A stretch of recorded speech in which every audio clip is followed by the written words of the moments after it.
Whoa, that's new. Yeah, that's Wow. Nope, that was a mistake. Sorry. That was just Nope. Actually, that's the message I got the other day when I did a Zoom. So Yeah. I don't know if Yeah. it's just happening. Well, if it was privacy concerns and everything these days, it's probably something that they've implemented. They change things all the time. Whether or not they actually tell people they change them, so we all sit there and go, "Whoa!" Well, Bill, how did you find at the WDW magazine? How's that compare to the D23 quarterly? You know, it's obviously focused just on one thing. You know, Walt Disney World.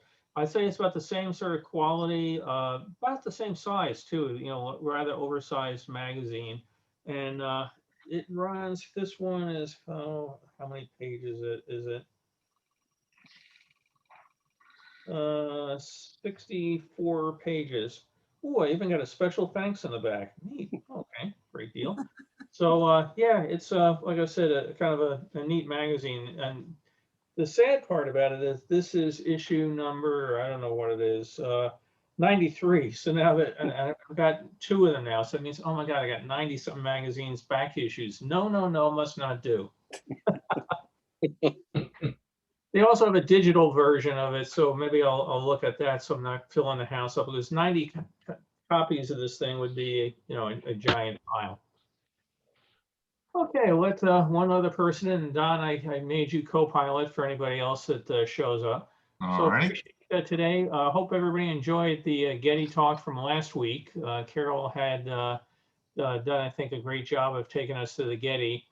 I had put up the video online, and then somebody said, oh, the Getty doesn't like to have their collection done in video presentations, so it's back offline. So if you missed it, you have to connect, make special connections with somebody, and Carol will come to your house and give you the tour in person.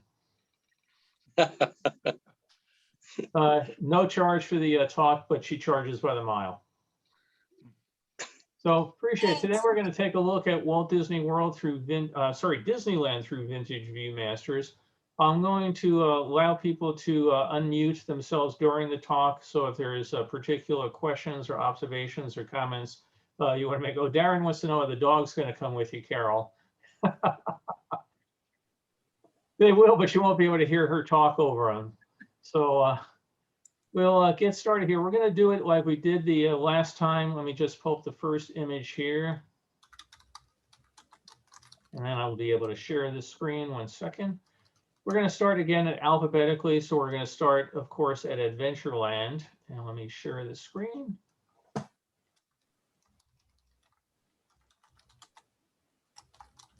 Okay, so over the years, they did an amazing number of releases of 3D reels from Disneyland. It was not long after the park opened at all, they were coming out, and they sold like hotcakes.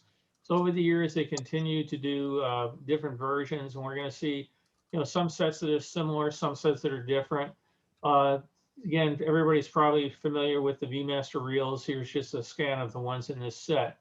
Somebody asked about the tool that I use for turning these into 3Ds. It's a tool called Reel Tool, which apparently is no longer sold, but luckily I still have it on the old computer sitting behind me. But this is how the whole thing got started. I would scan these on a flatbed scanner. I think I was doing about 2400 DPI. Then you put them into Reel Tool. It looks for the little notch that you can see in each of the reels. You know, over here, these 2 double notches. Which is what the Viewmaster would lock into to make sure they stayed aligned. And the program's able to go off and figure out how the individual pairs of these things are made. So I will jump into when it's in full screen here. I just have to exit out for a second and jump over to the reels. So we're going to go into the 3D images here, and we're going to go into reel number 1. Oh, I got to put my own glasses on so I can see it. And here we go. So Adventureland, early entrance going into Adventureland. It's totally changed now, of course. So if on the left, we would have the tiki birds, and the plants have grown up, so you don't get this sort of view going into it, but great entrance into the Adventureland area. And we're going to be taking a trip out on the Jungle Cruise. In the back, you can see a restaurant that eventually was changed into the Tiki, what you call it, the Polynesian area. Gone now. Then it became Aladdin's Oasis. And then nice to know that there's a sign up on the dock on the left, Adventureland. So when you get back off your boat, you don't think they left you in someplace else. And some of the trees and fauna. At least the person doing this had some good sense of 3D photography. And everybody remember that you have to keep your hands inside the boat because these guys are always looking for a handout. Once you go on the Jungle Cruise as many times as all of us have, I'm sure the jokes all become second nature, at least they do to me.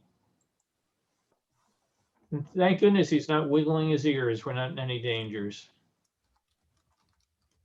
What's interesting is that this set was something like 50 years old now, or coming up on 60 years old at this point, and the colors have held up really well on it. I don't recall having to do any color restoration work on this. There are some spots that you can see, as the film sort of decays over time, but the stock that they were using was very good from a color point of view. So that's our first reel. Let me go over to our next one. So we continue along on our cruise. Boats in reality generally don't get stacked up this close behind each other because then each guy's spiel is heard by the next boat and you hear the same jokes in stereo. And we're heading towards the fabled Schweitzer Falls. Kind of a nice view of Schweitzer Falls there. We're about to take our trip through the backside of water. It's interesting, one of the pictures I posted online on Facebook was the top side of Schweitzer Falls. And most people don't realize there's a giant pool. This whole area up here, if you can see in the cursor, is actually a giant pool of water. It's not just a pipe dropping water down off the edge here. Native lying in wait, looks like he's got a blowgun or a spear ready to protect his domain. And the giraffes, it's kind of interesting. You can see pictures of how the giraffes changed over time. When they first went in, they had a very plastic looking look to them and very obviously fake. And then over time, they made them look more like a, an actual hide and not a plastic giraffe. So constant improvements made over time. And again, we're not in any danger unless their ears are wiggling. Anybody hearing mental sounds of gunshots going off as our brave skipper is driving these away from us? That's the end of that reel, and we will go into the final reel from it. So here we have an elephant and a rhinoceros going and staring us down. Snake in the tree there, not really easy to see in this particular resolution.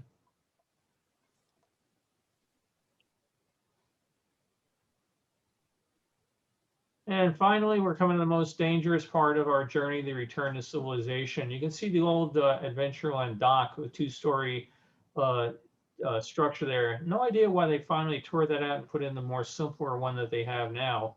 It seemed that this one did the job, but it was one of the relics that was gone by the time I got to Disneyland. And one last look at the next people heading out. I think it's the queue line and it's in the second story. Well, the queue line at Disneyland, isn't it still on one story? No. Okay, been a while since I've been there, but I didn't think for, when I started working there in the 70s, I don't remember it being a two-story queue. No, they did. They changed it. Okay. A lot of times they don't use it, but there is a second story. They were going to put 3, but that's another story. Okay. Where's the mute button? Yeah, that's pretty apropos of the Jungle Cruise type of chat, isn't it?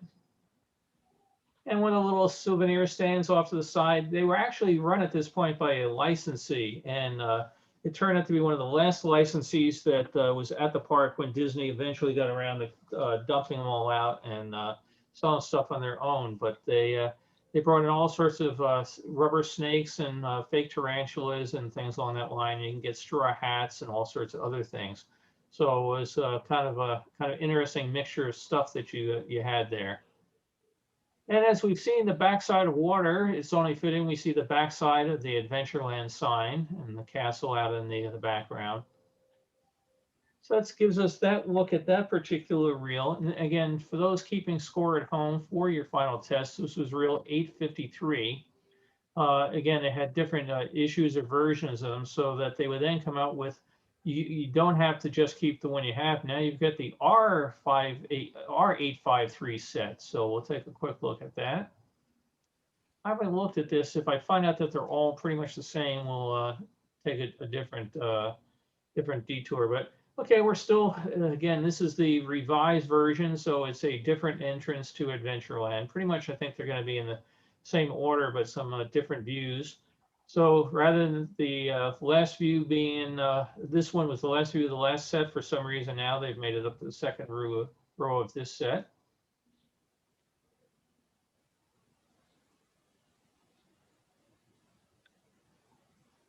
It's pretty tricky to get you to buy the same thing twice, but there are some different views. This one we didn't see in our last one. This would be, of course, not a view available to the general public, which was a great reason to go off and buy these. So you couldn't, besides the fact they're in stereo, they also gave you views that you could not get by just going there with your own camera and wandering through it. And our intrepid skipper is shooting near the hippopotamus. Of course, we don't shoot them, but we shoot near them to scare them off, not to hurt them. I'm going to go into reel B now. And again, some views that are totally different than we've seen before. Zebra relaxing up there on the hillside. Snake lying in wait.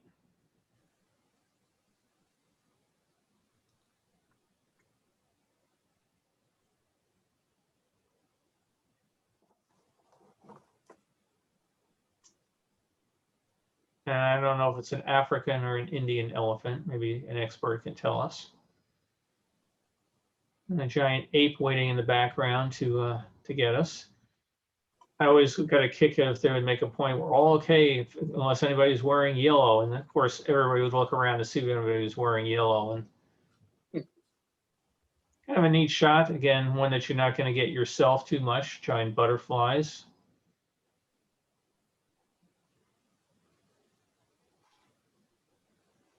And one last reel in this particular set. A man-eating crocodile waiting on the riverbank. Last time we saw him, his mouth was shut. Now he's a little scarier.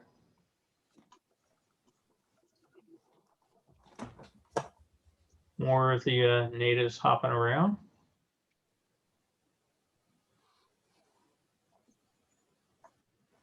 This one is very similar to the last shot of Switzer Falls, but this one's actually a little closer. So sometimes the shots are very close, but they reposed them or got them differently.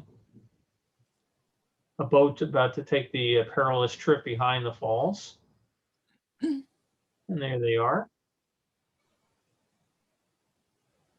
Okay, so that's the R853 set. And again, I came out pretty close to the last set that we had just a few years later, but then we jumped into about 20 years later and they came up with a whole different look for the Viewmasters. This is the envelopes that you would get. This is GAF has now got the license or ownership of Viewmasters, is putting them out. So again, they're telling you we're going to get 21 great pictures, 7 for real. And this would give you an idea of what you're having in the thing. There was also a very nice little booklet inside that would describe what each of these particular ones were.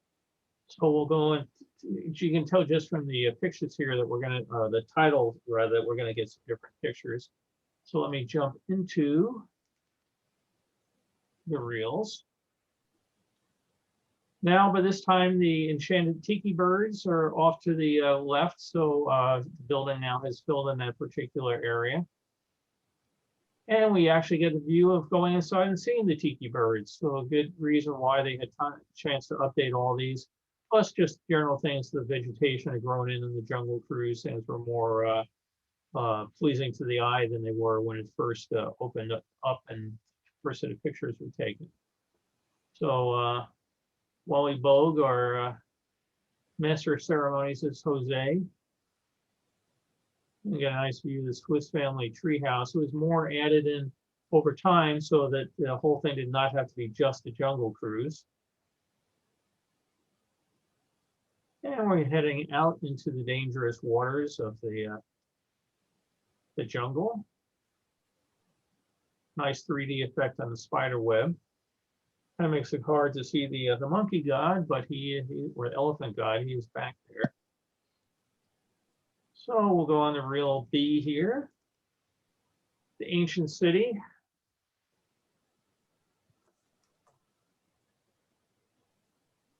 Playful elephants. I think everybody wanted to get wet on a hot day, didn't they? And the little squirt. Bill, I have a question. Yes. Are the natives still portrayed on the Jungle Cruise the way they were? Well, they were when the park closed, when it everything today. I have not been there, but I believe that they're redoing the Jungle Cruise and they are taking them out or greatly changing them. Okay. Thanks. Happiest elephant on earth. As I mentioned at the Disney World shot, there are people that do believe this is a real elephant sitting in a real waterfall and posted online. It comes up all the time of people about how happy God's creatures can be if we just leave them alone, that sort of thing. And they use this as an example of a happy elephant just enjoying himself.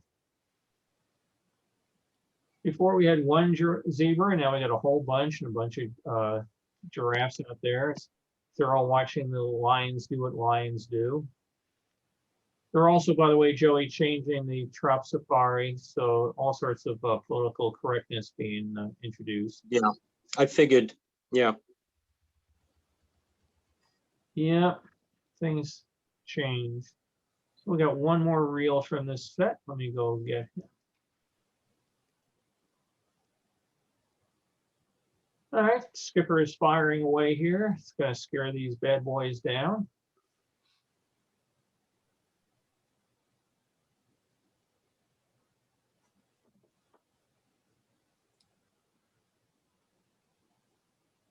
And the poor guests only get to see the backside of water, but we get to see the front, so we're special today. The gorilla's been a little bit easier to see. They moved them up from the shadows a bit. This one's for you, Joey. Hopefully this is not you breaking into the thing and scaring people. I love it. And Trader Sam with his 2-for-1 sale, 2 of his for 1 of yours. I understand Trader Sam will be selling trinkets now and not shrunken heads. So that's again what they call the A177 set that they did on this. Then they're not content to stay alone. That was the A177 version E, and over time they come up with another one, which is the version G. So we get another version of the booklet, 16-page illustrated booklet, and inside more of a list of what the pictures are. So in this particular one, there's a few changes where if you went through each of them, we can see the kitchen of the Swiss family treehouse and some of that. I think we've seen enough of the Jungle Cruise, though. We have a lot of other ones to see, so I will not go through each of these again. Let me just jump over to the next set. So we will leave Adventureland, and we will go into America on Parade. And America on Parade, again, we put out a nice booklet. These things sold very, very well during the bicentennial years. And you had 3 different reels of what the particular images are. And we'll jump into the first one of these. So we got our parade kicking off. We got the Spirit of 76 with Mickey, Donald, and Goofy. Donald's a little hidden in the background there. There was a separate set of these, of course, for Walt Disney World. Basically the same floats that they were using each park, but they, of course, don't have a Matterhorn, that sort of thing. So we get to see the Disneyland version today. Now we have a mixture of daytime and nighttime shots. So we got Christopher Columbus discovering America, the Liberty Bell, Betsy Ross, Ben Franklin, time to celebrate Thanksgiving, time out on the river. I had started working for Disney during this parade, so it was a real kick for me to be able to, see the parade, go backstage, see the costumes and that sort of thing. So I have a particular fondness for American Parade, reminding me of the first year, behind the curtain, so to speak. Discovering the Wild West, some very happy horses there. There's some, Bill, there's some technical information about the American on Parade. I think Glenn could share the details if people are interested. But when you think about it, you're standing there wherever you are on the parade route, and you hear the music coming out of the floats, but it also comes out of the speakers that's in the area where you are. And so there's this very sophisticated system, including a console and video of who's where the sound is faded from in the background. In other words, as the float comes by, the sound is faded into that area for sound reinforcement. So the bottom line is, to the guests, it's like, oh, this is wonderful. I can hear everything. But the technology behind it, of course, there's wireless transmitters to get sound from the master track into the floats, because the floats don't have it on board. Otherwise, things would be all out of sync. So it's all of this magic that it's just lovely to hear and behold, but the very clever engineering behind it, none of which I'm responsible for, but I definitely appreciate it. Yeah, same sort of technology they use for electrical light flurry, correct? Yeah. And let a sister vote like a mister. So we had the suffragettes out there. And different forms of transportation, steamboats and airplanes.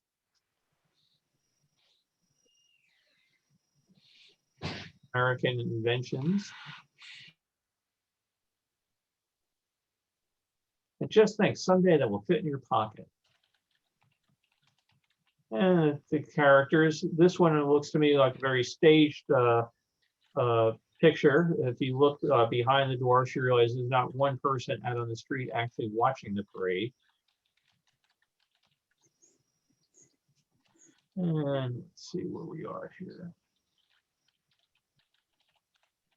Okay, 152. Okay, so that's America on Parade. We get to see that, and then let's see. We'll go off to Fantasyland. So Fantasyland, we have a couple different versions of things.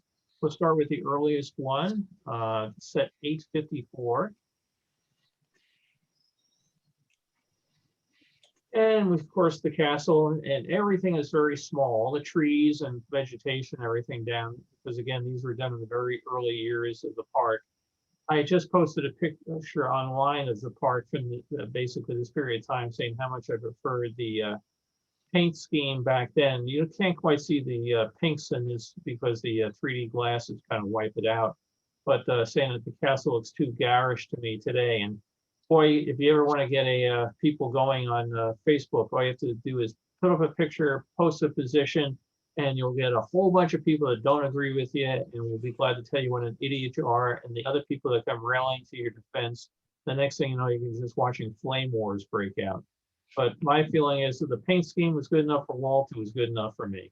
So again, not a lot of 3D effect in this particular view, a little bit with the banner up there. So some of these shots are more effective than others.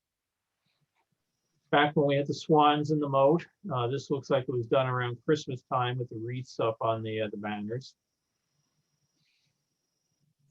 Kind of a neat shot looking out through the castle. I like what they did with the portcullis, which most people being trivia, Disney trivia fans would know, actually does work, does go up and down. And I think it's only been used, I think when they opened up the park and maybe one or two, when they redid the opening of Fantasyland after the redone in the 80s, I think they did it again. And we got to view the teacups. And again, you wonder on some of these, did they take them when the park was closed and just put a few guests in there? Because you can see that not all the teacups are full by any stretch of the imagination, but more so the whole rest of the park appears to be very empty, doesn't it? Now, Bill, you can see the shadow of the ride vehicle there from Alice in Wonderland. That's probably where the shot was taken. I think the guy out the rear end, maybe the guy shooting the picture. Yeah, the you can shadow. actually see his, I meant to mention it, thank you. You can actually see here, his arm is up, with the camera up as he's taking the picture. So definitely they, now would this be Alice or I thought he was, No, I think that's Alice coming down the outside. It used to be the outside ramp thing that at the end of the ride. I thought the angle was wrong. I was trying to figure out if he was in Dumbo, because it looked to me like the ears Dumbo. It could be. Looks like an Alice vehicle. It doesn't look like a Dumbo No, I just think shadow. this particular angle, but could be. Thank you. Yeah, but you can definitely see where he's taking the picture here. So again, that would kind of give credence to the park is stopped that they took him out there, stopped him, let him take it. Hey, Bill, Yeah.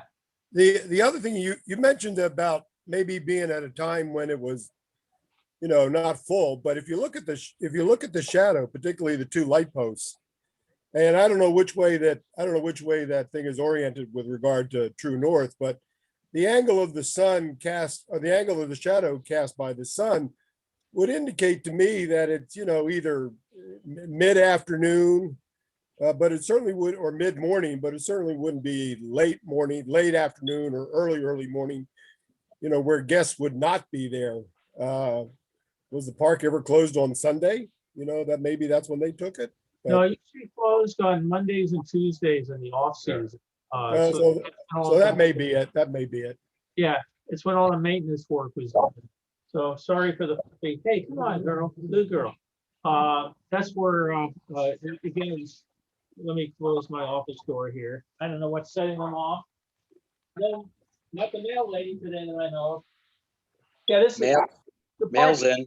closed on Mondays and Tuesdays, and it was great because if you had a meeting in one of the parks, you could just drive your car down Main Street, take a left at the castle, drive through, the river area out to the maintenance shop. So it was great for you.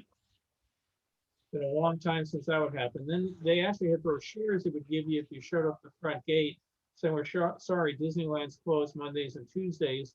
Go over to Knott's Berry Farm and had a map to tell you how to get to Knott's. Over at Knott's, they were closed on Wednesdays and Thursdays, and they would have a map to tell you how to get over to Disneyland. So it was a very friendly rivalry between Disney and Knott's back in those days.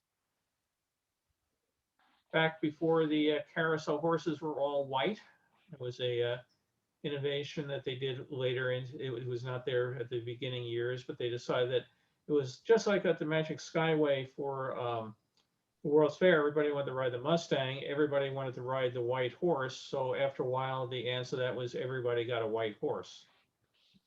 So it is interesting, the little tidbits of change that you pick up over time. So let me jump to the next reel here.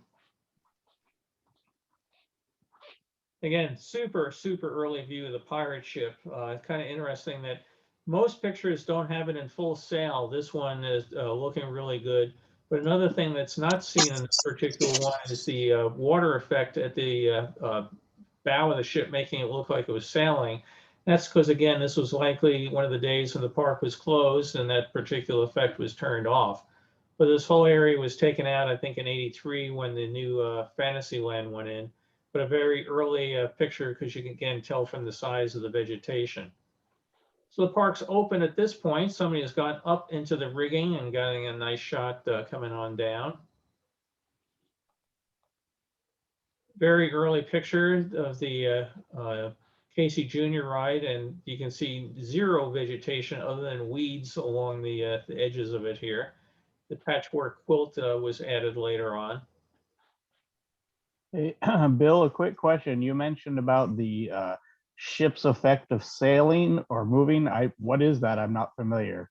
I can look for another picture later. They had water that sprayed up against the bow of the ship. So it looked like a bow wave as the ship pushes through water, you know, it curves back like if you're in a speedboat. They had jets of water in the pond there that would come up and jet against the front of the boat. So it looked like it was pushing through the water. I had no idea. Thank you. Yeah. Very early ride vehicle for the Snow White ride, not a Yeah. particular great design to it. But again, that's what I love with these old pictures. They catch all sorts of things. And we can go inside and see this scary forest that awaits us. The dwarfs all hard at work. Wish looking particularly nasty there, the way the blue lighting, the black lighting is hitting her. And we have one more reel from this set. And again, what's interesting, remember, everything here is gone. You know, there's a new Dumbo ride, there's a new teacups and everything, but everything was redone over the period of time.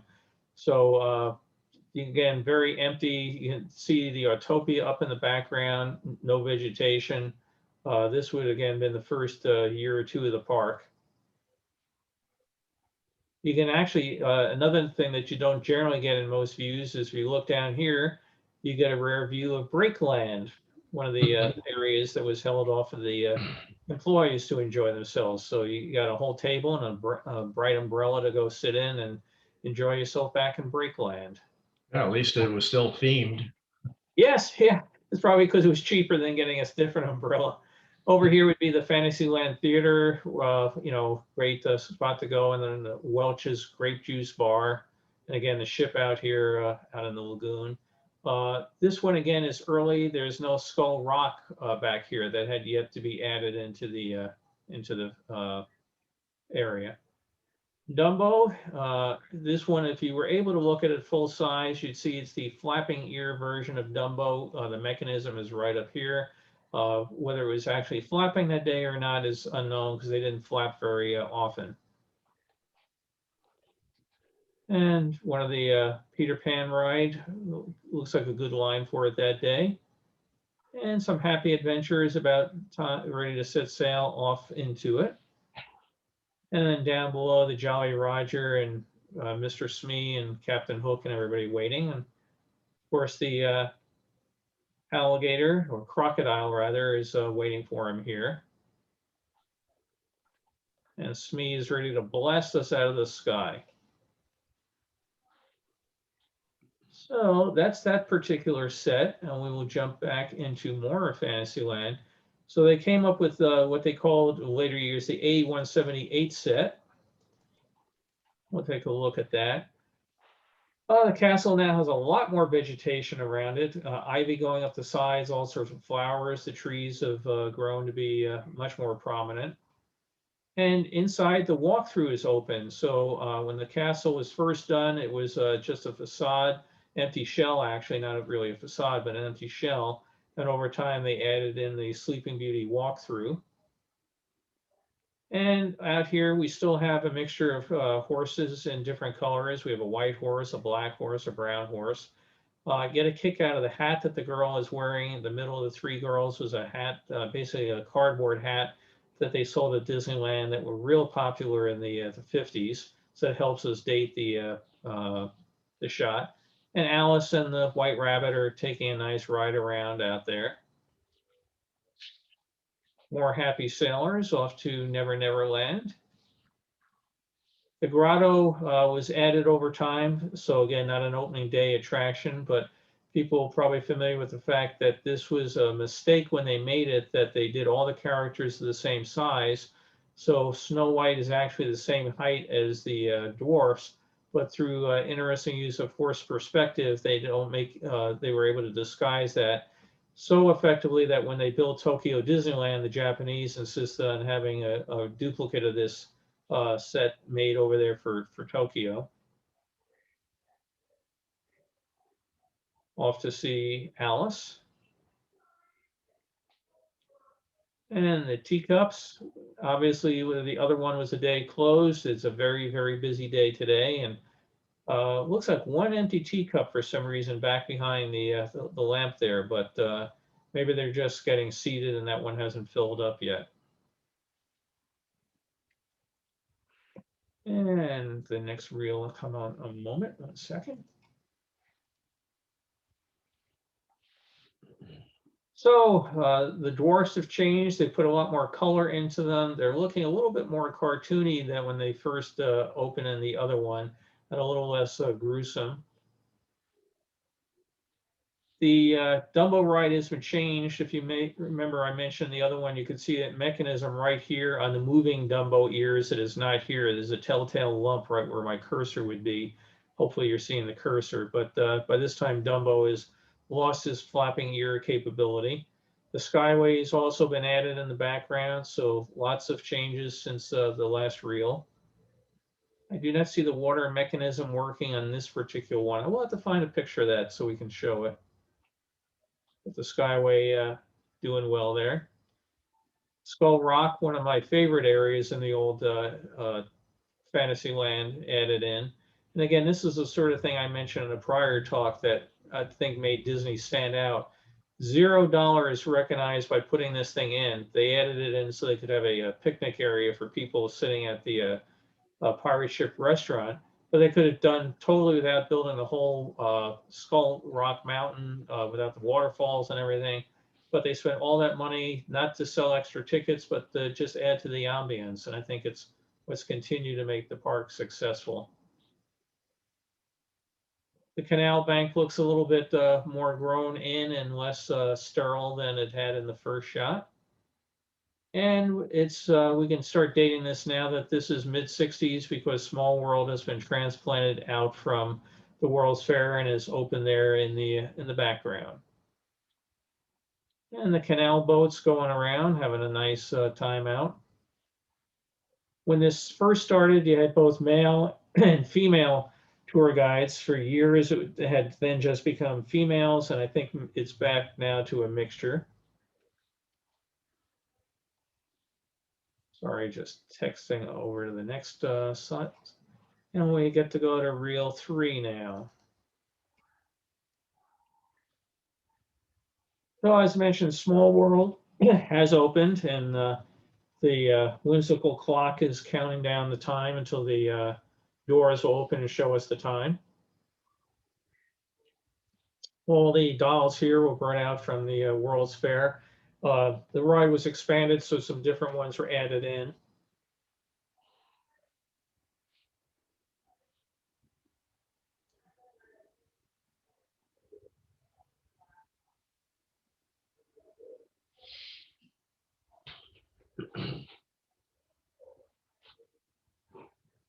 And night ends with the fireworks over the castle, and that ends that particular reel. So let me jump to the next one. So that was the A178 version A, and then they came up with a version C. Now let's see how much of it looks different. Let's see, pretty much Goofy, Dumbo, Flies, Small World Cruise, The Grace of Siam. It looks like here they just basically took reel 3 from the last one and made it reel 2 of this one. And, you know, I'm sure there's some small difference in here. I won't go through each of these because, again, of the time. But that's set C. But they weren't done yet. They had to come up with a set D. Let's see how different that looks. I'll tell you what, let's dive into set D for 1 second, just in case they've changed anything good. And they've again changed some of the pictures, and that's where these things get a little deceptive. The first thing says it's the castle, and the last one we saw a lot with Ivy and that. With this one now we're getting some people with their hats with their giant ostrich feathers all staring at the castle. Again, we get to look out from in between.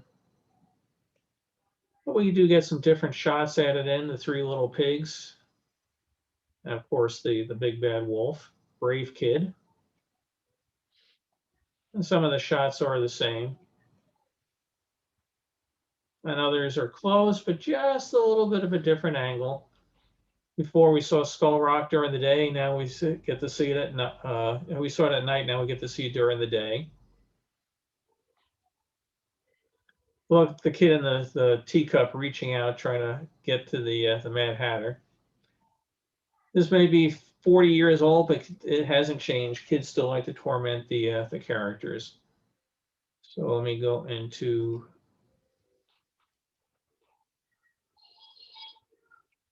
the next reel.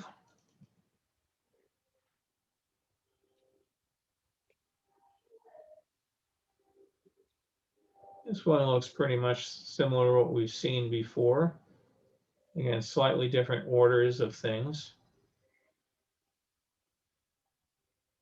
The Alice ride without the safety handrail that's needed up there. So in case you have to evacuate the ride, you don't have anybody walking off the path and falling down below. So people get online, they bitch about the rail being there, but you know, saying, well, nobody's fallen off. Why do they need to put it in? I think because we didn't want somebody to be the first one who's fallen off. The meet and greet with the characters out there.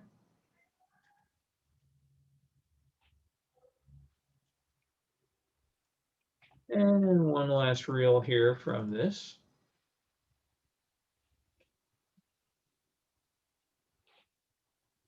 This was the midget Autopia. It's not the Autopia that's still in the park today, but this was one that was downsized for younger kids that were too small to drive the regular Autopia. You got to drive the midget Autopia.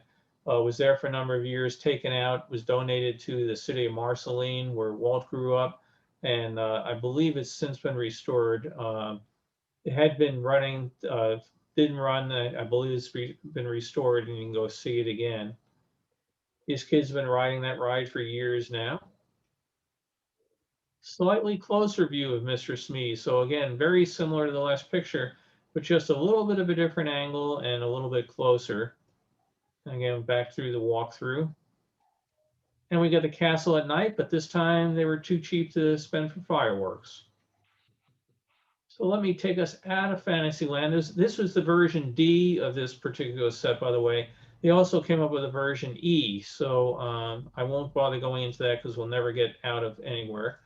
We're going to go into Fantasyland, Frontierland, and we're going to start with the 852 set.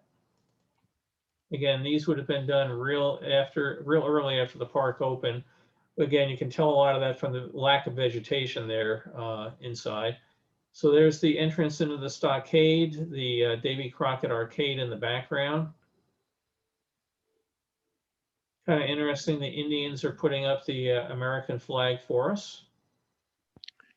Is Viewmaster history, or can you still buy it and buy them? You can still buy them, but very few of them, and most of it's just done with a licensee to outside companies. So the last sets that they were selling when they were doing it in a big thing were the recreation of things like the Disney cartoons, where they did it with 3D figures of Mickey, Donald, Pluto. You know, they would pose them out there. So that this stagecoach ran around Fantasyland for a number of years until they unfortunately had an accident. You can see how many people are up top. Well, they managed to load it up quite heavily up top. One of the horses got spooked, went around a turn a bit too fast.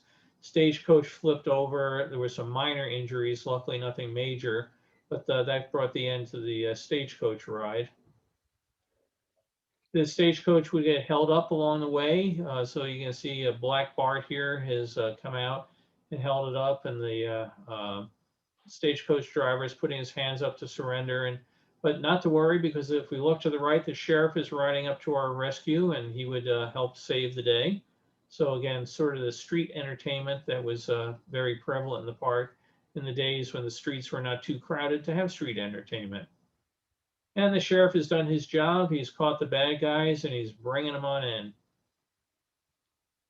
Indian dance area was out where Bear Country, or now Critter Country, is out at the end of the park there. Out again where the entrance is to the Star Wars area now. But it was a very popular dance act that the Native American dancers would explain the rituals behind the dance. And at the end of it, they would invite the guests to come out and join in with them. Very popular back at this point in time was the mule ride. You can see the dirt road off to the left where the stagecoach ran, and the mule ride would go around. The mules were ornery; they tended to bite people, but it was a very popular ride. When I started in '76, all these trails were still there. The mules were gone for a couple of years. But I've mentioned before, I love to wander through that part of the park on a Monday or a Tuesday when the day park was closed. And you could just wander out, sit out by the river, watch the migrating birds come in the off season. And there was nobody out there but, me, a billion trees and a couple hundred ducks. So it was very nice. This is where Big Thunder sits today. So that's the first reel in that particular set. Mark Twain making its way around into the land of early vegetation. And again, what's good about these shots is that Disney provided things like helicopter shots that you could not get yourself. The famed Golden Horseshoe Review and the dancing girls entertaining. And I still think that was one of the great parts of being able to go to Disneyland. I was so lucky to see back in the days, Wally Bogue was spitting teeth out of his mouth for about it seemed like half hour. The guy was astonishing what he could do. And one of the vignettes of the stage show. Very, very risque for Disneyland of the 50s. They're showing their garters. So here they're being much more prim and proper.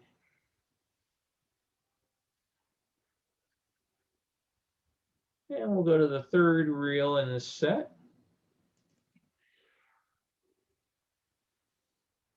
Train getting serviced. At this point in time, it's interesting to see that there's two tracks on the railroad. You can see a little switch track down below. They had the ability to have trains go in different directions, or that they could have them, one train could pull over and another train could go past. They ended up with problems with that, where one of the trains did not quite clear the switch track, and it's just outside of Main Street, as a matter of fact, and the train derailed. So they at that point figured out there was not any sense in needing to have two sections of track at different parts. So they went to a single track line that runs around the property. They also changed some of the cars, because if you were riding inside a cattle car, trying to see outside was not the easiest way to get a good view of the park. But we're back at the old Frontierland station in this shot where the water tower is. Another thing that's changed is this gazebo. It was jutted out into the rivers of America, and they had all sorts of musical entertainment acts. The Disneyland Straw Hatters and other groups came out and entertained there.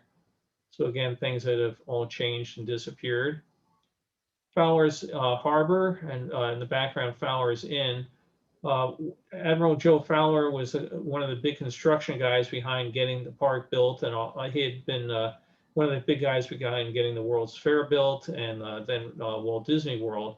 And he insisted on a dry dock for Disneyland so that you could bring the boats in and do maintenance on them. And Walt really, really hated it, did not want to spend the money on something because he didn't have the money back at that point in time. It was really a big diversion of funds, but Fowler was good and convincing that you're going to need to do work on these boats, and a dry dock would be the best way to do it. So they put this in, and it was called Fowler's Ditch for a number of years. Then they themed it and put these shanties in, and Fowler's Harbor is there with us today. Things you would not have today, because the sound of gunfire would probably scare everybody into thinking it was yet another mass shooting. But the bad guys would challenge the sheriff, and they would have a duel out in front of the Golden Horseshoe. Mentioned earlier, they had a stagecoach ride. They also had a Conestoga wagon ride. You can see pictures of this with banners on the side plugging the Disney movie Westward Ho! The Wagons. But you could go for a ride around there in the wagon. And at times the Indians would go riding around and come out and meet the wagon in a sign of peace and greet the guests. Again, all changed, all gone. So that's the first set when we first get the park open, and they come over the first Viewmaster set.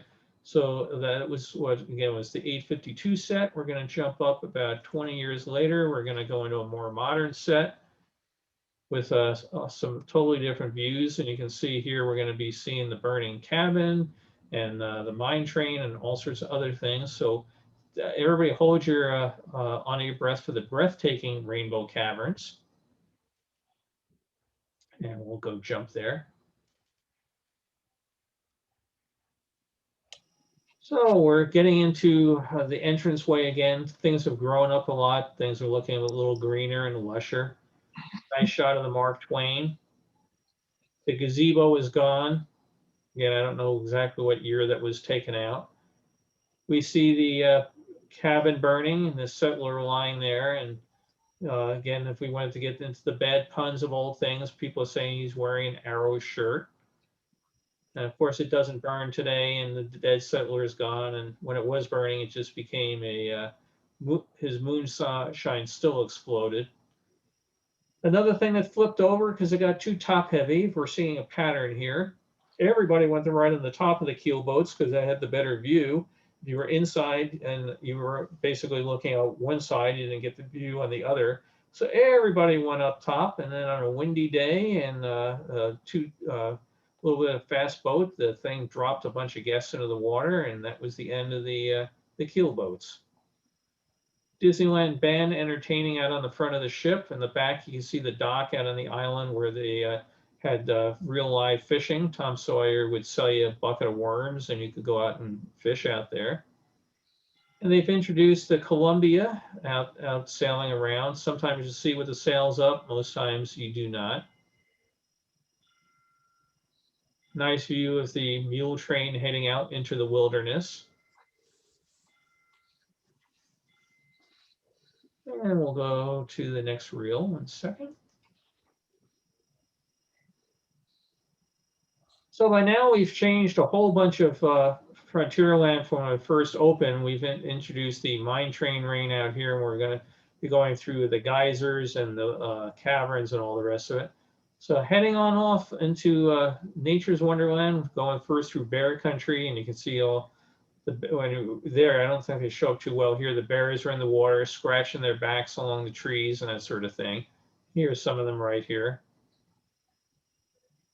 And these were all using little vignettes that have been shot for the Disney True Life Adventure films and translated into vignettes for the park. Going by the falls, which unfortunately is no longer there because it was built over a wooden frame. The wood got dry rot, deteriorated, and the company in the Paul Pressler days, rather than rebuild it, it was just cheaper to tear it out, so they tore it out, and unfortunately it's no longer there. Bubbling mud pots. This was kind of fun to walk through in the day off. If the mud pots were not on, you didn't have to worry about getting wet, but it was kind of fun to walk out along the track and get some nice close-up views of the animals and the other features out there. It was a real fun ride to ride for those that had not been on it. As you went through here, all these rocks were spinning and tilting and tumbling, and really gave you the feeling that they were going to come cascading down on top of the train. You can also see the cactus out there. Some of them had animals that were up at the top, which again was taken right out of the True Life films. Others had some sort of comical features to them that would give the tour guides some fun, making fun of the shapes and stuff that you saw. And again, breathtaking rainbow caverns. This was done with blue light. Very, very hard to find pictures of rainbow caverns other than the very few Disney official ones that they put out, because the way this was done, your guest cameras at that point in time just didn't have the light sensitivity to be able to capture it. So as you went into the caverns, there was music playing, the lights were jumping, and they had different pools of water done with different colored dyes and different lights. And they had very cleverly worked out a way that although the water was cascading and spraying around, that one pool did not contaminate the other pool with different types of color. So it was kind of a neat part of the park. And we'll get into the third reel here. Tom Sawyer's taking us over to see his island. And everybody's having a great time back when you could go into the caves on the island and you had teeter-totter rocks that you had to constantly worry if they were going to mash your fingers or feet or that sort of thing. So the island is much tamer today than it used to be as a kid. Again, more of the Indian dance troupe. You have the Columbia passing by behind it. And this was one of the things that a lot of people remember really fondly, that the last act of it, they would invite the kids from the audience to come up and dance with them. It was a great photo opportunity for you, as a parent, to get your kids performing in a real show at Disneyland, and go send it to all the other relatives around the country. But amazing number of people, when you post one of these pictures, have fond memories of being able to do it. And the stunt show, again, they took it up from the street for this particular one, but the bad guys met a fate that all bad guys deserve to meet. And inside, the dance hall girls are still entertaining. And we leave this set with a nice nighttime view. So that's Frontierland. That's the A176 set. There's an E set, and I'm going to jump up to G, and let's see what's changed so much by G. So in the back, off to the left as we go into Frontierland, was a Pendleton wool shop. Pendleton was a licensee that sold a very, very high-end product in terms of the quality of the material. They sold jackets, shirts, all sorts of things. It was an expensive shop, but with a cast member discount, it was affordable, and they had some great sales around the Christmas time thing where you got an even better discount for cast members. So it was one of the last licensees to leave the park, along with the fellow that was over at the Jungle Cruise.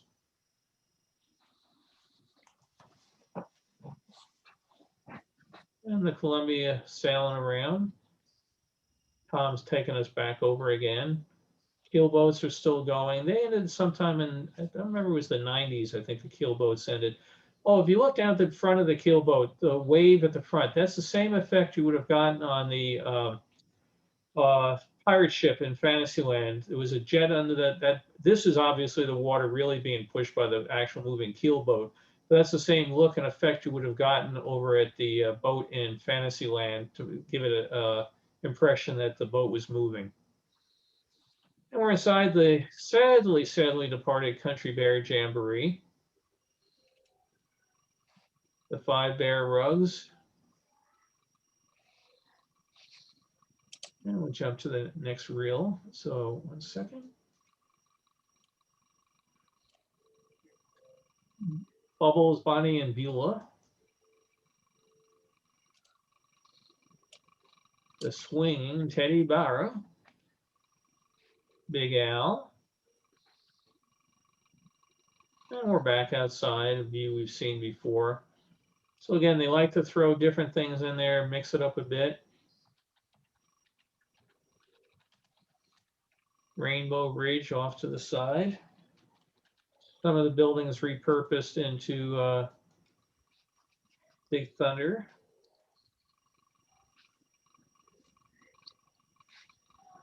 And again, the same scene of bears, but a slightly different view of them. Somebody posted this picture online the other day, and of course, people always have to come up with silly comments, but one of them was about giant multicolored onion rings. And once you see that, all of a sudden it just sticks in your head. So they do look like onion rings. Breathtaking rainbow caverns again. So we will say goodbye here to Frontierland. And we're off now to entertain ourselves. And they sometimes put out just 1-reel sets. Most of them came in 3-reel sets of a booklet. Sometimes they put out 1-reel sets, and here's a 1-reel set of the Haunted Mansion.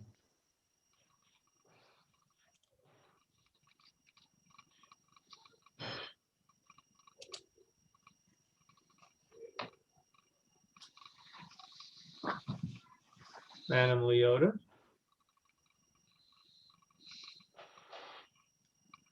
So the 3D doesn't really give real good credence to a lot of the figures inside the Haunted Mansion, does it? Now we're going to go off to Main Street and Primeval World. So we're beginning our day coming around. This is probably taken from the monorail going around the park. And it looks like Mickey's all ready to greet us, and we go inside. Well, it's amazing when you think about it. Other than the colors, again, I really prefer the original paint scheme. It's really interesting how very few things of these areas have changed over the period of time, showing that the Imagineers in the 50s really knew what they were doing in coming up with these buildings and the attractions here.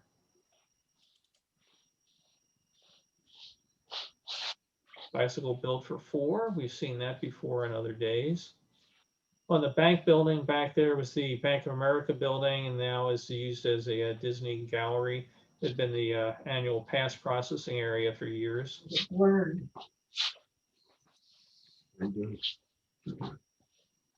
If you're not making a comment, if you could just mute yourself, I'd appreciate it. Thank you. They used to hang banners up across the park, welcoming people into the park. So if it was a big day for people coming from whatever company, you could get a banner hung up. Welcome the Lions Club, welcome the people from Kaiser Permanente Hospital. Or they would put up banners, come see Nature's Wonderland now open, go see Primeval World. So for years, that banner was a very helpful way of being able to date your photos. They've taken it down over time. Look, Mommy, plastic flowers. I always make fun of the plastic flowers, but they sold amazingly well. I mean, they sold tons and tons of these. I would go out to the warehouse to work on inventories. And they had bins of these things, and they were constantly taking them out and selling them. And for a while, they had a whole mail order catalog of plastic flowers that you could buy mail order from Disneyland. And, you figure, who the hell would buy that? Well, talking to the lady that ran that particular thing, it was a real moneymaker. So plastic flowers always struck me as being really, really silly. It was a real moneymaker for Disney. Very, very popular. So let's go off to the next one here in our set. The plastic flowers were also a big money maker for Kodak. I imagine so. People taking lots of pictures of them. Yep.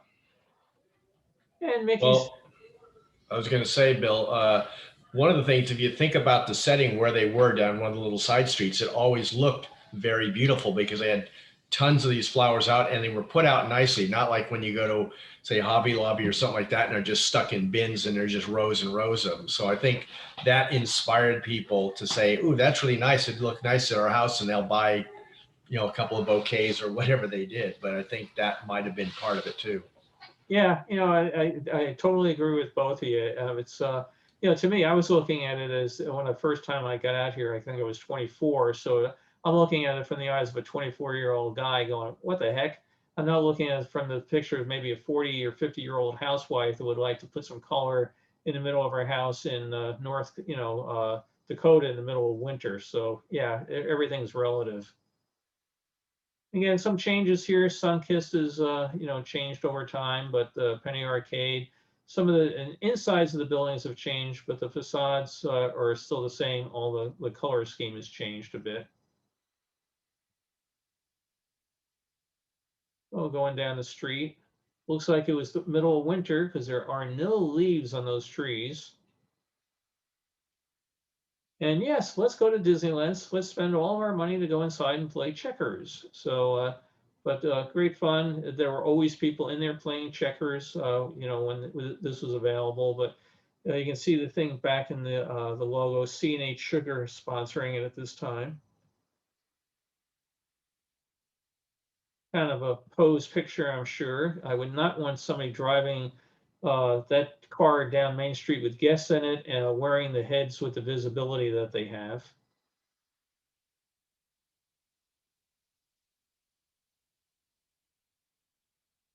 Nice shot of Mr. Lincoln. So again, you can start dating this. And okay, this has to be at least 1965 or later because Mr. Lincoln has shown up. Did you know that Mr. Lincoln's hands were modeled? They took a mold off of Don Iwerks. Did they? Yep. Well, I did not know that. Don Iwerks' hands. Wow, that's neat. And again, back 2 tracks in front of Main Street Station. I know my staying up late has gotten worse over the. Somebody needs to mute themselves, please, or I'll have to go hit the magic mute button.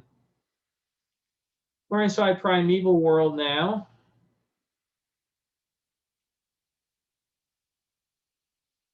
And our World's Fair dinosaurs have made their appearance, so we know that this is at least 1966 or later.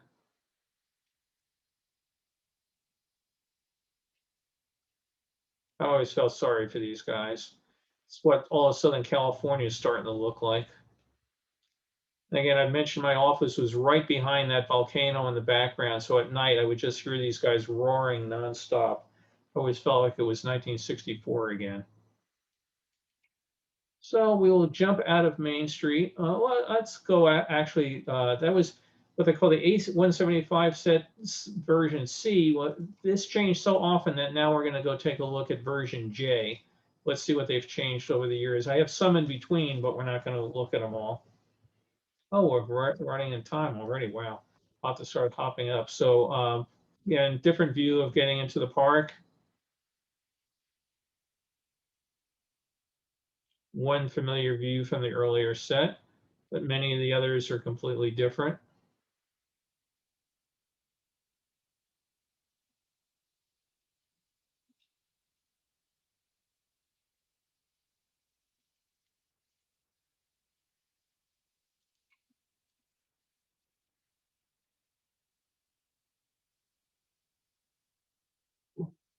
Fellow I helped with a project was making a picture for the women who worked as the umbrella girls in front of the Plaza Inn, and he was guy's wife had worked there, and he was trying to make a copy of the clock with a whole bunch of co-workers on it, and we were able to find a whole bunch of pictures of the different umbrella girls, and made a very nice clock with one of each of the women at the parts of the clock.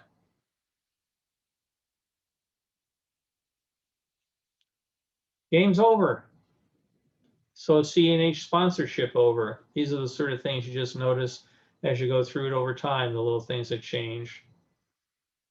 Nickelodeon machines. And we still got the bicycle built for 4. And at this point in time, GAF was our official sponsor of the what used to be the Kodak shop. Now it's the GAF shop. And we have one more reel to finish out Main Street.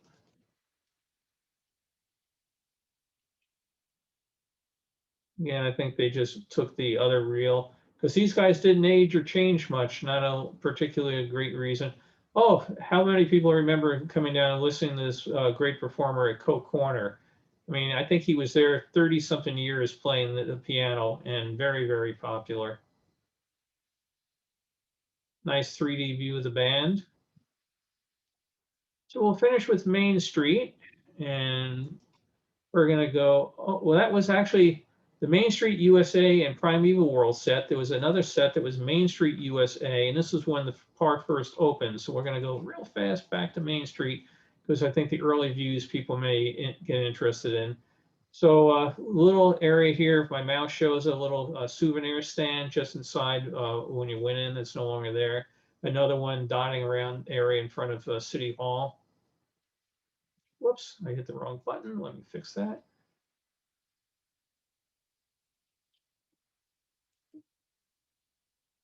And again, there's one of the banners that I was mentioning, Disneyland welcomes, and then somebody down below to, to come and visit. Wurlitzer Oregon shop off to the side.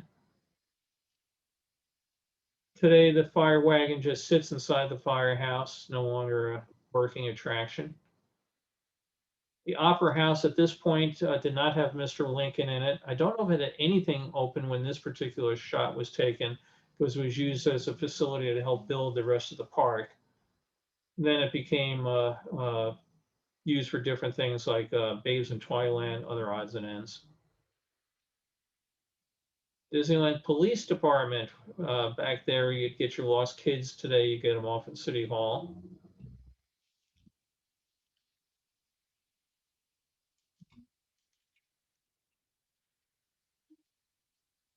And again, just tooling our way down Main Street. At this time, this was a real wooden cigar Indian. Now it's been replaced with a fiberglass replica, because you can imagine if you get 20 million people a year coming through, all that want to touch it, it doesn't last.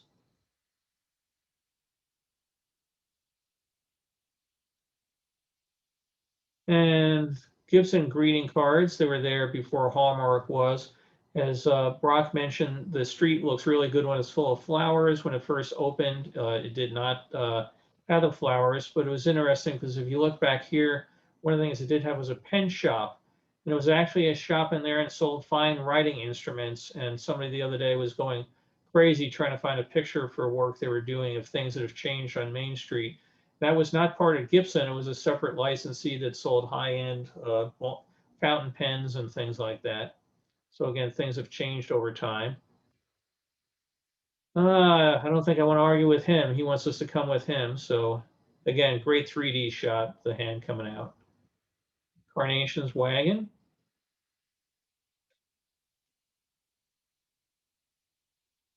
Ice cream out in front of the castle, kind of a interesting decorations on the cart. And we have one more reel of early Main Street here.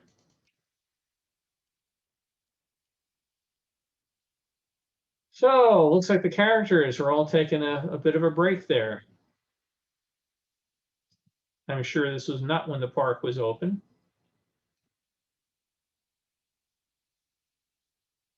Popcorn wagons haven't changed much, have they? The prices have, but the wagons still look pretty much the same.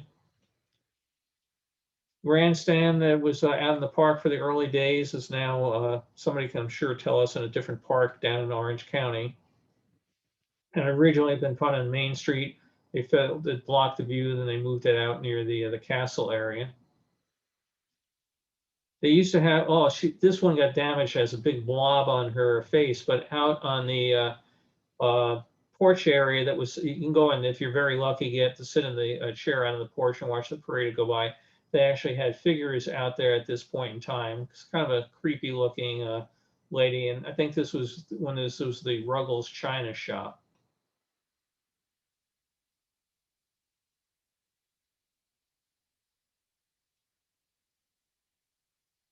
And again, the trees, look how small they are. It looks like you could just wrap your hand around them, doesn't it? So we will end on Main Street. Like I said, they had other versions that went later, but we have some other stuff to get to, including something that most of us have probably never seen, and it's the Mickey Mouse Club Circus visits Disneyland. For this particular thing, it was in an area called Holidayland. And Holidayland was an interesting situation where you could go and rent it and have company picnics out there.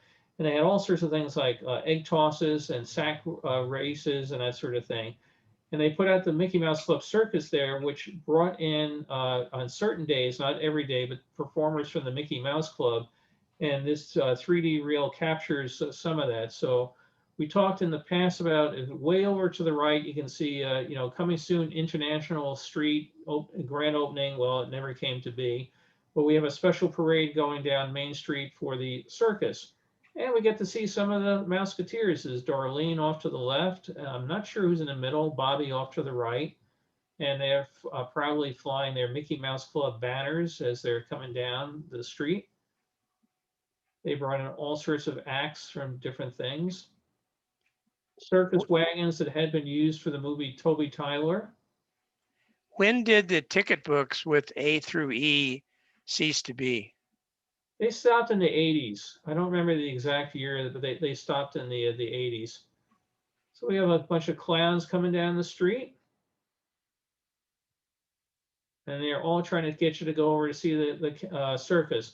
There's Jimmy Dodd is the ringmaster up there, a number of the other Mouseketeers. I have no idea, and nobody knows who the kid is on the left that's not a Mouseketeer, that's just in street clothes, that somehow got himself into the picture.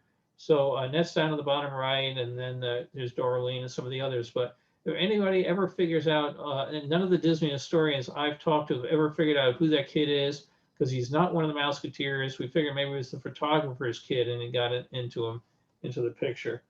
But Jimmy's inviting us over to go see the circus, so we got to go do that, shouldn't we? So here's Karen, the littlest Mouseketeer at the time, and she's getting to ride an elephant and invite us inside the tent. Again, these wagons were all used for the Toby Tyler movie. Most of these performers had nothing to do with the Mickey Mouse Club, but it was a great circus type act. You can see part of the tents that were in the area, out of the area. This is the guy, Bob Amesbury.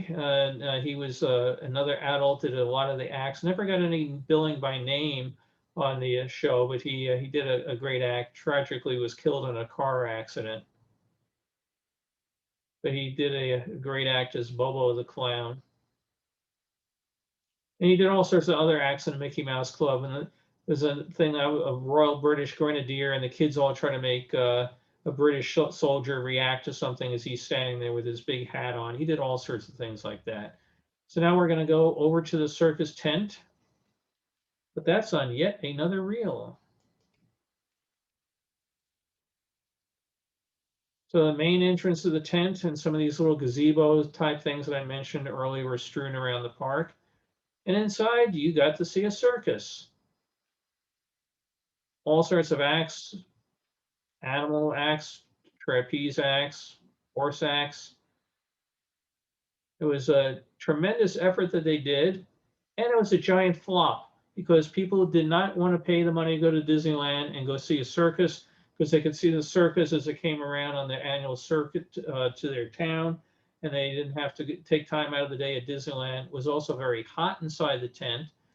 So it only lasted 1 or 2 years. I'm not quite sure of that, but it was not a giant success. So we're going to hop to a more recent part of the park, New Orleans Square. Very popular group there performing. The stairway now is no longer accessible unless you're going to Club 33. This is a great shop. Some of us may finally remember it, the one-of-a-kind shop. Disney actually had sets of antique buyers who would go around the country, buy all sorts of things, and sell them here. And these were not replicas or cheaply made facsimiles. These were real souvenirs. You can just look at this and see how many crystal chandeliers they had hanging overhead. And every time you went into the shop, there was something different. So even if you didn't buy anything there, it was kind of fun to look around. She's looking at an antique jewelry box. But if you went in there and you could say, hey, I like this chandelier hanging over my head, they would actually sell it to you. Anything in the shop is for sale. So they would go off and, you didn't have to obviously put it in the bag and take it home with you. They would work to crate it up and ship it to your house. And if there were other things you were buying, like it looks like she's got a miniature spinning wheel there, they would box it up and have it waiting for you at the front gate, or they would ship it to your house. So it was a great shop, and it's really fascinating to go in and see it over time. Yeah, it also kind of gave it an authenticity to New Orleans Square that it doesn't seem to have today. No. Yep, one more plush here, Chotsky shop, right? Yeah. Do they still have the perfume shop there? Where you can mix your own perfume? I think they have a perfume shop, but I don't think it's mix your own anymore. Yeah, because they used to keep it on record. You could go in 2 years later or 3 years later, whatever, and ask for the same perfume. They'd look up your name and they'd mix it for you. Yeah, they had all those little cards, index cards. Yeah. And the Blue Bayou. Look through the pirates here. We'll jump to the next reel here.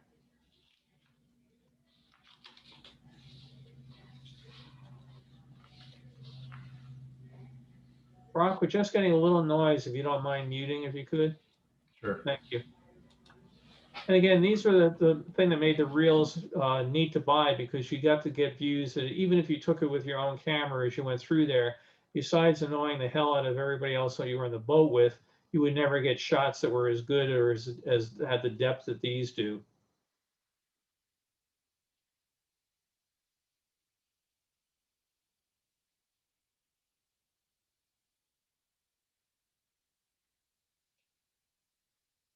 Don't tell them, Carlos.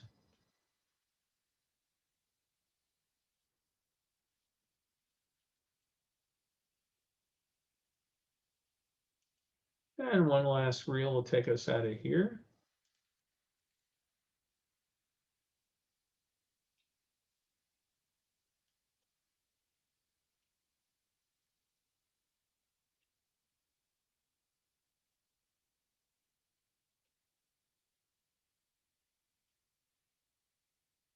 Still, to me, one of the most creative attractions ever done. I think just totally changed the whole theme park experience.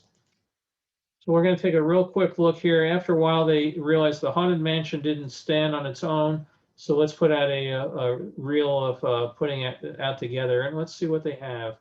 Anything worth seeing here? Nope. Well, looks like pretty much the same. So we'll skip this particular reel so we let everybody get on their way. We've got one more land, Tomorrowland, and we're going to go way back to opening type days, where it's changed 100% from what we have today.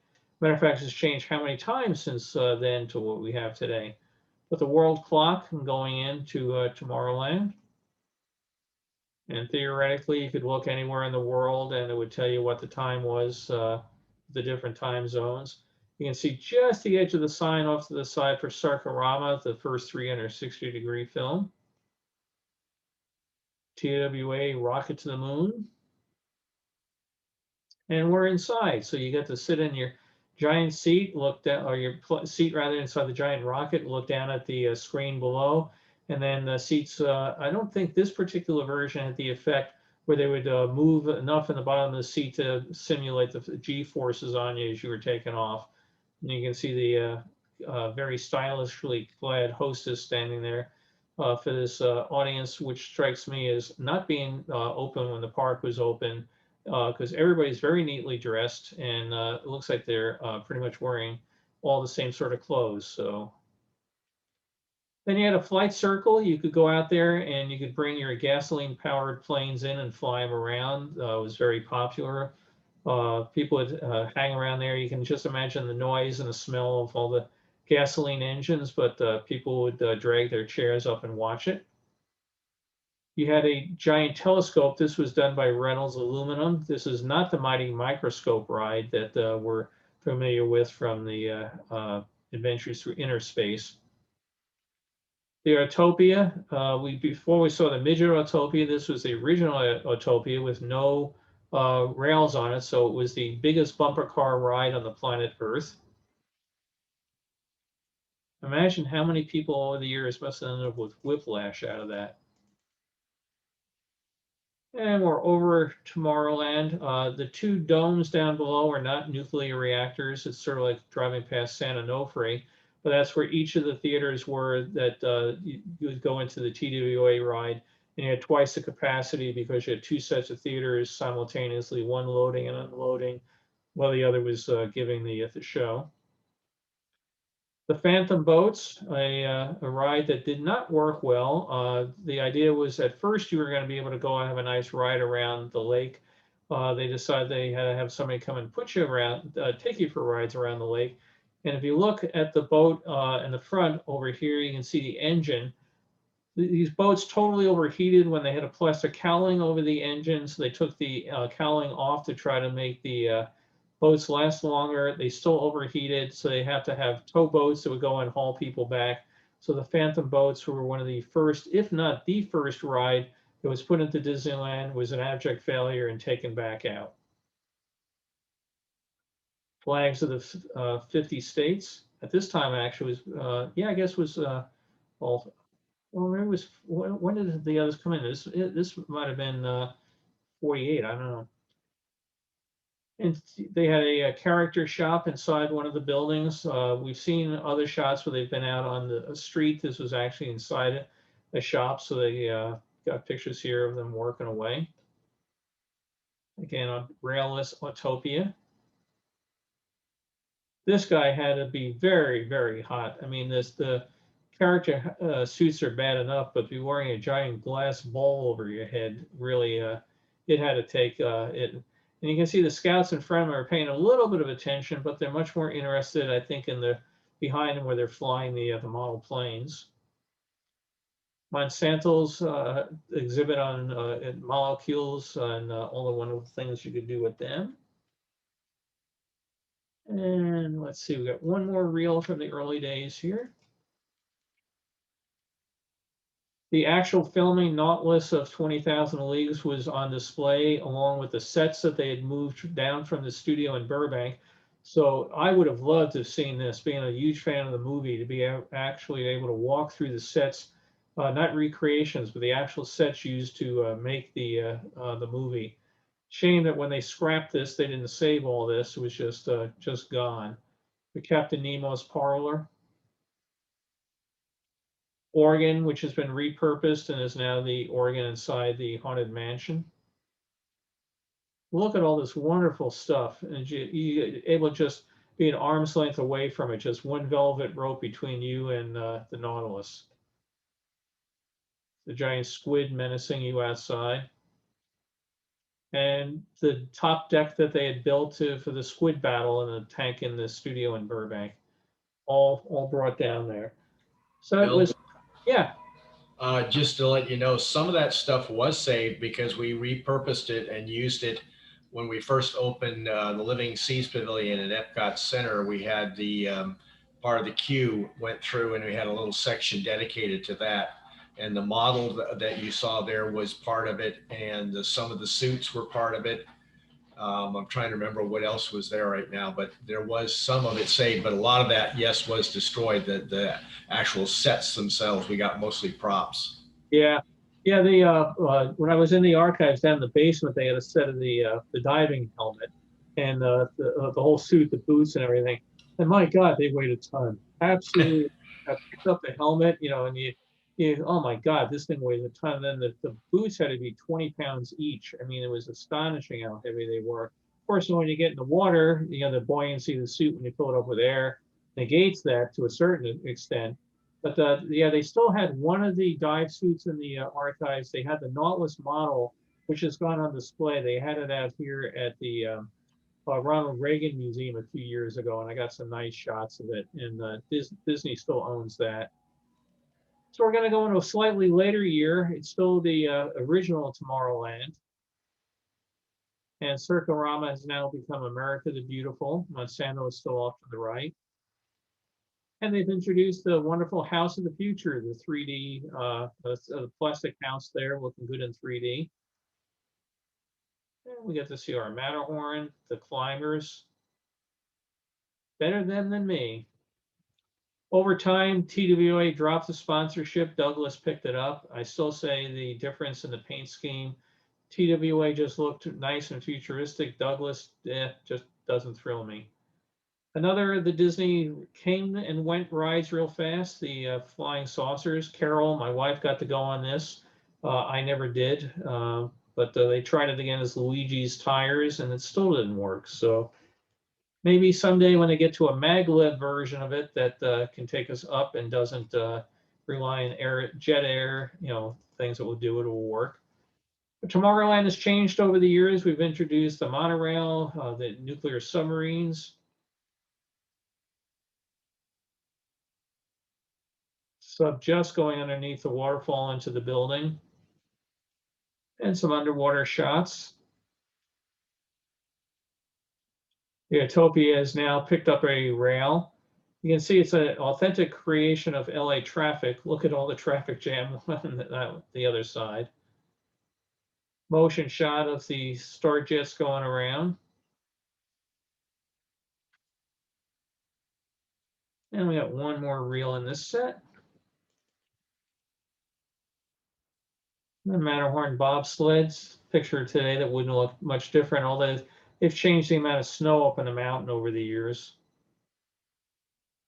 A picture certainly none of us are able to get ourselves.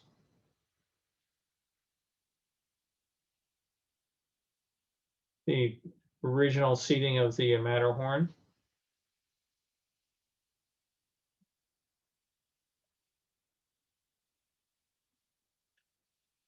The motorboat cruise, which is so popular even with adults.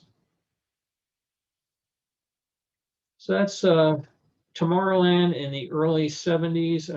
Let's see, we've got one more. We'll just jump up here, see if they've changed enough to make it worth our while. Yeah, we got inner space. How can we not take one visit through inner space and then we'll be done? So now Tomorrowland has totally changed. This is the 1967 or so rehab and revamp of Tomorrowland. Absolutely gutted the entire thing, added things in like the People Mover, seen here, great attraction going around. Mary Blair's beautiful murals up on the wall. Much improved Astro Jets or Star Jets from the original one, which was a thinly disguised carnival ride. This is basically the same technology, but much more appealing to the eye. Looking again over at Mary Blair's work on the side of the AT&T building. And we get to go see the mighty microscope and get shrunk down to the size of a snowflake. And people are always commenting how they were scared to death that they thought they really had been shrunk. The pop-up stage in Tomorrowland with a never-ending set of very mod 1970s style acts that appears in all sorts of Disney photos. And we'll kind of get the next reel. Mission to Mars. It wasn't enough before that we just went to the moon. Now we've got to go to Mars. And Mr. Johnson is there to take us through mission control and describe what we're going to go. And we're going to go inside and get our whoopee cushion seat experience. America Sings. By this time, they've sent the Carousel of Progress out to Walt Disney World, so we know that we're somewhere in, after 71.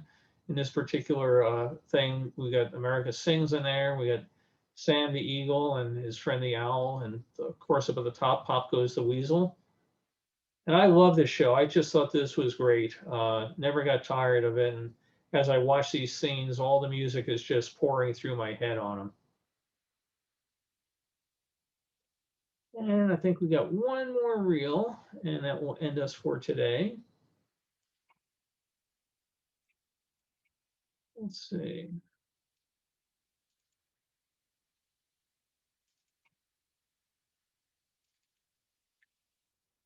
So talk about, I mean, again, what a creation of LA. I mean, when all the overpasses and things stopped on top of themselves. I mean, we have, famous overpasses over here that are 5 levels deep, and they just like this. Sure miss the People Mover. Is a great way to enjoy resting the feet on a slow day. Inside the shrunken ruins of the submarine voyage.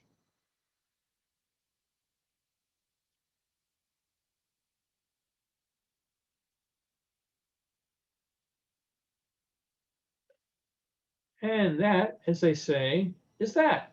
Oh my goodness, people are still there. So thoughts, comments, questions, observations. I'll look, I better take these off. I can actually see the comments a little bit better. So Carlos, you had dog trouble too, huh? Your dog trying to climb up in your lap? Hey, that was, makes them all so fun. Yesterday, I may have mentioned I do, patrol for the LAPD, and end of the day yesterday, end of the day was a dog cruelty call, and some people should not be allowed to own dogs, or if they are going to be a jerk, they should not start arguing with people who love dogs that can make their lives miserable. Some people are just butthead. So anyway, thoughts, people, any other, I know I had others. I'm sorry it took so long, but there were just so many of them. I didn't want to do a part 2 and have everybody have to keep their glasses around again. So comments, thoughts? Hey, Bill, I've got to leave here in a couple minutes, but if you'd like, I got a picture of the Chicken of Sea ship with that water effect, if you'd like me to share it. Sure, absolutely. It saves me the trouble of doing it. So go ahead.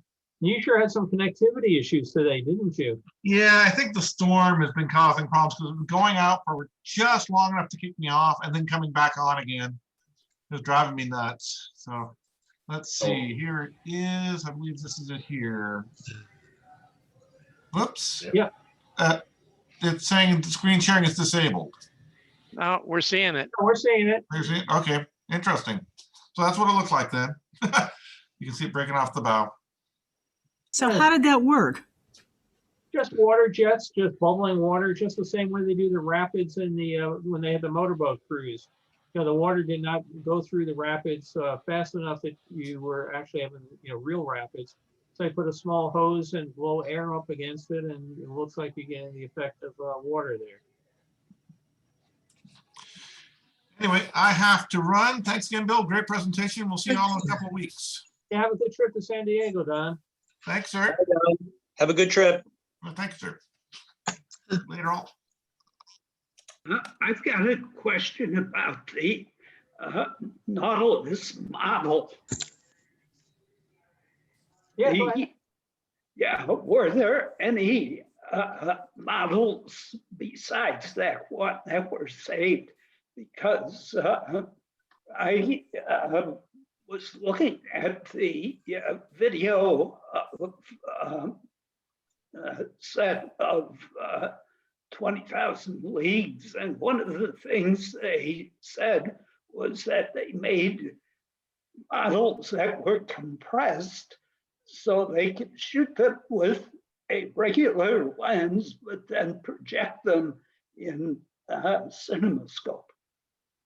Yeah, they had different size models, you know, so that if you're doing the Nautilus close up like that particular scene, you know, when it's coming at you, you see all the rivets and everything. You have a very detailed model, and that model is about, if I remember right, it's about 4 feet long, something like that. I've got pictures of it in its packing crate. But if you want to do a scene of the Nautilus going by, ice flows or something, you don't want to have to build then gigantic ice flows, so you would build a smaller model. They did the same thing, for example, the TV series Voyage to the Bottom of the Sea. All the majestic scenes of the sea view going along on the surface, it's a 17-foot model. And then when it's down in the tank wasn't big enough for a 17-foot model. You actually had a 3-foot model, an 8-foot model. They had different ones they used for different things. So it's not uncommon for these movies to have more than one model used for the different shots at different points. So did any of those survive? The only one I know survived is what they call the Hero, the main model, the one that Disney still has, that they take out and put on the display at various museums. Any of the others, there's so much stuff. Like in the movie, there's a scene where they go on a boat. They have a really neat lifeboat. It's in the back of the ship and it detaches from the back of the ship. They go out to an island, get involved with a native attack. Well, that lifeboat showed up. Somebody, had found it sitting on a back lot of something just lying there. So he was able to save the lifeboat. Why that survived and other things did not. But there may be other models or something that survive, but sometimes people have it and they don't share it with anybody because the provenance or the ownership of it is questionable at times. So there's a permanent no-fly zone over the Disney parks, which I was lucky that when in years past I was able to fly over them, and I'd flown over Disneyland, and unfortunately I didn't take any pictures because I was too busy flying the plane. But today, you can't do any of that stuff. It's all changed. That doesn't include emergency flights, does it? Because I do remember seeing an emergency chopper going over one of the Florida parks. Yeah, they can get clearance. If there's things like they have to do an airlift of somebody out of there, you can go and get clearance to do it. And likewise, if Disney wants to fly over their own parks to take pictures, they can get clearance. But as a private pilot, if I were just to fly over Disneyland or Disney World these days, I'd be getting a nasty letter from the FAA Flight Standards Office asking me to come in for an education check. At Hong Kong Disney, they take off right over the far end of the park, because the runway for the major international airport, you take off, and right as soon as you take off, you're basically over the edge of the park, but you can see it over Small World. Yeah, it's a different world that we live in. Oh, here's a great one from Tom Brooks. His friend ran the saucer ride. Every morning they have a bit about the number of rats that would pop out of the tubes when they fired it up. I wonder if the rats were popping out on their own or they were being blown out of it.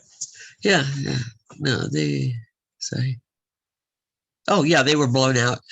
When they fired it up, he said there'd be 0 to 5 rats would come flying up out of the tubes. So they'd kind of gather around for that event every morning. They have a little bet. That's a different sort of thought. Yeah. Don also drove the monorail, and it was rumored that he was the only guy that crashed the monorail that wasn't fired because it was totally not his fault. But I guess coming, as I recall, he was coming into the station, and one of the other ones kind of just started just rolling backwards, and he couldn't stop in time. Yeah, in Florida, He's- I knew a guy that crashed the monorail, and he did not get fired. He got severely hospitalized, but he had the same Ooh. issue. The brakes failed on the monorail. What? I was actually there the day that it happened, and they amazing how Disney has tarps to cover everything very quickly. I mean, the monorail crashed. They got all the people off, and within an hour, it was all tarped and covered out of sight, so they didn't want people taking pictures of it. Oh, right. Yep. His name wasn't Ken or Don Brown, was it? No, this was in Florida. Okay.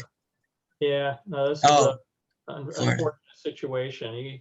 He ended up staying with Disney, and then he became a fireman afterwards. He left for a full-time job, but yeah, it was an unfortunate thing because everybody's blaming him, and then they did it. They found out it was a brake failure on the train, and it just came rolling into the Main Street station, and there was already somebody in the Main Street station, and he told me later he sat there horrified watching it, and there was nothing he could do.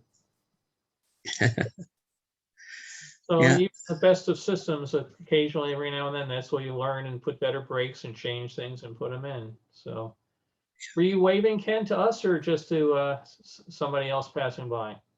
Sorry, that was somebody else passing by. Oh, okay. I thought you had something to add. Carolyn wants to know, that's why I have all the cats. Yeah, the Disney parks absolutely encourage cats to live there because they keep down all the other vermin that run around the place. So, there's backstage areas where you'll see bowls of food and all the rest of it. And occasionally during the day, one of them will come wandering out. For the most part, they are just as happy to come out at night. But there's also cats at the studio, and for the same particular reason, helps keep Mickey's relatives at bay. So I hope people enjoy to look back at particularly the early days, the very first Viewmasters. Just so much of it's changed when you see, again, the trees I mentioned, it looked like you could just put your hands right around them. Now they've grown up. And the trees that we actually have there along Main Street today are not the trees that we saw back in those pictures, because they did grow up and they had to take them out, and occasionally every number of years they take out the trees and put in smaller ones and start the process all over. Because if you didn't do that, after a while, you'd never be able to see down Main Street, where the roots would start ripping all the pavement out. So Tony Baxter was able to take some of the first trees that Walt had planted, and he had a few of them relocated to his house in Anaheim Hills at enormous expense, but he was very happy to do it because his views, those are Walt's trees. So appreciate it. Next week, I think I'm going to do another World's Fair without 3D glasses. I'm just trying to decide if it's going to be Expo 70 or Hemisphere. Carolyn is working on a presentation for us for future weeks about the Griffith Park Observatory, which, do you want to mention anything about it now, Carolyn? Well, not really. No, I worked on its renovation, and I learned an awful lot of the history of the area. And they do talk a little bit about, how Walt Disney came to the park and learned, the whole story about how he wanted to make a place where kids and parents could go together. But there's a whole other history of the entire park and the observatory that is pretty interesting, that brings in Hollywood producers and films and 75 million visitors. It's actually a pretty interesting pre-story. So maybe in a couple weeks I'll have that ready. Great. Yeah, the observatory is great thing, very iconic part of LA. You mentioned, so many movies shot out there and TV shows and just all sorts of things. And it's great when the kids go out there and they just watch things like the pendulum moving around and try to figure out what's keeping it going. And it's a great exhibit. So, really looking forward to that, Carolyn. Thank That'll you. be great. No, I worked on that project for 2 years, and I still have a connection with them. So the project actually took us from New York to Los Angeles every week for several months. Oh, wow. Yeah, it was pretty cool.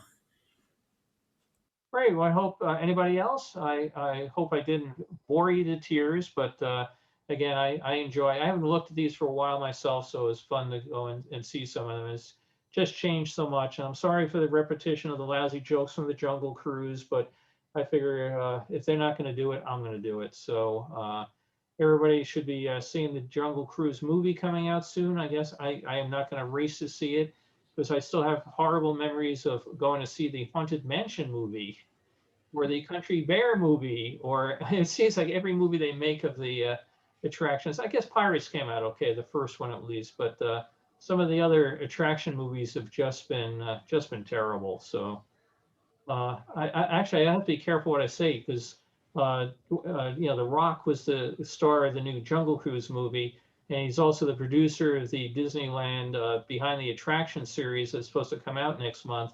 And he may cut me all out of it if I say anything wrong. So I can't wait till I see that Jungle Cruise movie. I'm really looking to seeing that Jungle Cruise movie a couple times. So, so thanks all. And yeah, The Rock is the new Dean Jones. It seems that way. Goodness, putting him in all sorts of things. So, Bill, just by the way, I did watch the new Cruella movie last night on Disney Plus.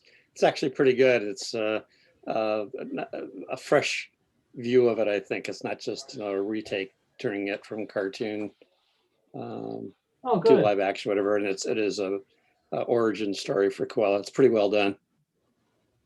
I thought she was just born mean. There's a story.